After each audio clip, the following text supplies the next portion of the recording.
We have to talk about this comment. So, Chiefs 5075 says, if you want to stop racism, stop talking about race. There's a reason why we do not have a White History Month.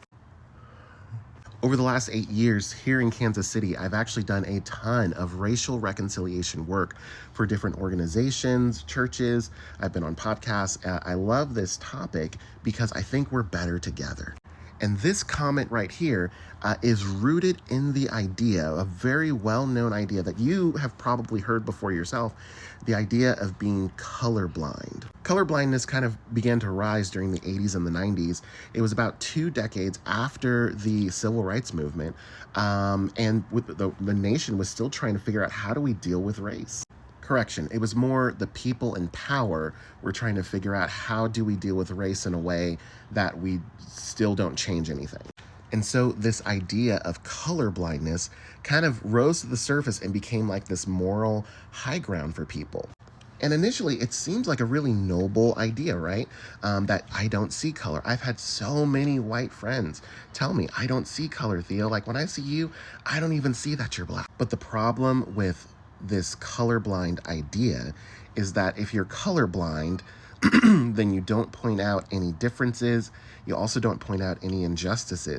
I can't tell you how many times I've been called the N-word this year. I've been called a monkey and just a whole bunch of just really negative things. And guess what? I wasn't talking about race. They just saw me and decided to say all those things. So Chiefs 5075, we've still got work to do. We've got work to do in recognizing our differences, but recognizing that we are better together. Recognizing that the food of, all the different cultures out there, so much better together. Can you imagine if we lived in a town where there was only pizza and hamburgers? I love sushi. I love Mexican food, some Tex-Mex.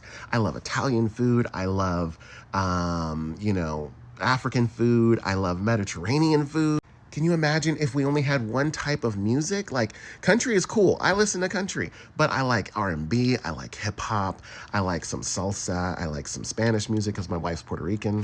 So I personally love Black History Month because it's kind of like this checkpoint in American culture where we can all be reminded that, you know what? Yeah, our past has had some real rough patches and we need to learn from that. But because we learn from it, together, we can chart a better future, not so people today can feel guilty, but so that we can truly love each other to the best of our ability, because how we love matters.